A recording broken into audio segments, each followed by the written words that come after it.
Maaga nga kami sinundo ni Oh My Dapa sa bahay and ayan, inaantok pa nga kami ni Yobo. Hindi na nga nakapagpalit ng damit yung isa oh.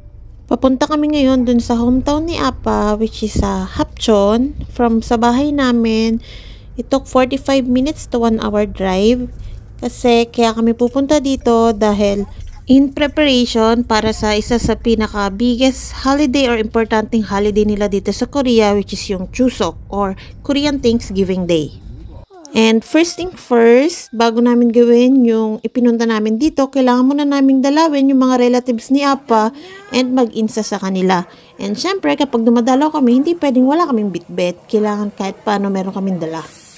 Ayun, may baka oh. Nung last na punta namin dito, ang liit-liit pa niyan. Ngayon, ang laki na. Next naman na pinuntahan namin ay kila Imo Halmoni. Sa totoo lang, nung bago ko nalilito pa ako kung paano ko tawagin yung mga kamag-anak niya. Kasi guys, sa family tree ng mga Koreans or sa mga relatives, iba-iba yung tawag sa kanila. Kaya talagang maluloko ka talaga sa vocabulary nila. But then again, ganun talaga kasama sa buhay yon ng pagkakaroon ng asawang Koreano.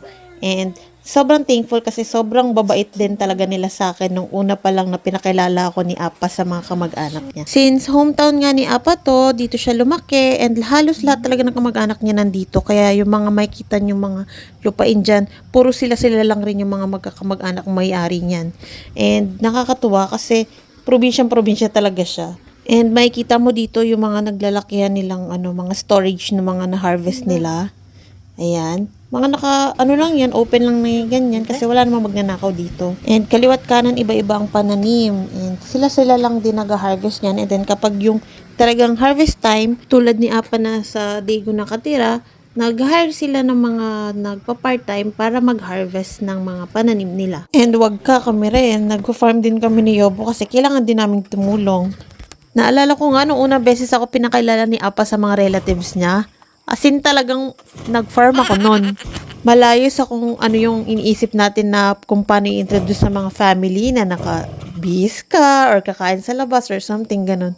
Hindi, ako talagang sa farm pinakilala at nagbunot din kami ng mga bawang ng panahon na yon.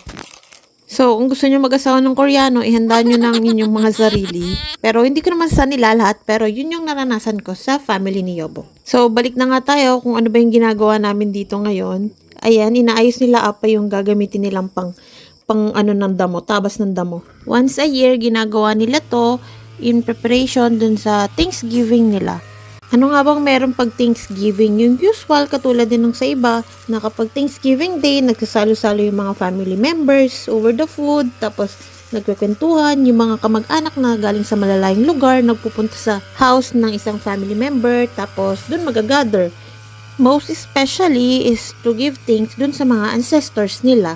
And isa sa tradisyon and nakasanayan na ni Apa is yung ganito na naglilinis na mga puntod ng mga ancestors nila. Dahil sa mismong araw ng Thanksgiving Day, magpupuntahan dito yung mga kamag-anak nila to show respect dun sa mga namatay nilang mga ancestor. Ito yung nakalabing dito is yung grandparents ni Apa. So, ayan, halos tapos na dito sa una. And meron pa kaming susunod na pupuntahan. Doon naman sa libingan ng mama and papa ni Apa. So, sa lolo't at lola ni Moksang. Akala nyo tapos na, no? Hindi pa. Nasa kalahati pa lang tayo. Ayan na nga at sikat na ang araw. Mainit na. So, ayan na. Nandito na tayo sa second na pupuntahan natin. Second na lilinisin namin. Lilinisin pala nila kasi hindi ako kasama yung naglilinis dahil nga buntis ako. Bawal mapagod si buntis. And sabi ni Apa, manood nga lang daw ako sa tabi. Kaya, ayun. Sumama lang ako para panoorin lang talaga sila.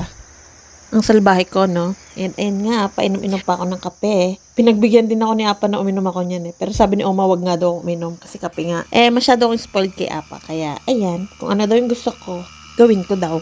Imagine niyo guys kung gaano kahirap maglinis niyang buong yan. Sa totoo lang, may edad na yan si Apa. Nasa 65 na siya. Pero malakas pa rin siya. And kaya kasama niya rin si Yobo tsaka yung isang pinsan ni Yobo kasi para at least may katulong sila. Salitan sila sa pagtatabas tapos sa pagkalaykay ng mga natabas. Last time hindi namin kasama si Oma maglinis pero this time kasama siya kasi nga hindi na ako makatulong. And ayun na nga, term na ni Yobo, siya na yung nagtatabas ng hindi pala, nagkakalaykay pala siya ng mga damo. Mainit na at tirik na yung araw. Naku, sobrang pinagpapawisan na yung asawa ko. Pero wala siyang magagawa dahil kailangan niyang gawin yan. And kapag dumating yung time na wala na si Apa, ayun, siya na rin talaga yung magagawa niyan. Kaya wala siyang no choice. Pero ang sabi niya, if ever dumating yung time na yon, mag-hire daw talaga siya ng gagawa niyan. Hindi niya na daw gagawin yan on his own. Pero since andyan pa nga si Apa, if ever na mahina na si Apa, kailangan niya pa rin gawin. And ayan na nga, sa wakas, natapos na rin kami. And nag-alay lang sila ng drink dun sa mga ancestor nila. And magbabaw lang kami. And ayun na nga, natapos na nga kami sa paglilinis. And we're on our way na pauwi ng bahay. And sobrang nakakapagod na araw. Tinitingnan ko pa lang sila, pagod na ako. Paano pa kaya kung ako pa rin yung kumilos doon, no? Itsura ko nga, tingnan nyo. Pero ganun talaga at wala po tayong magagawa dahil kasama sa buhay yon ng pagkakaroon ng asawang Koreano.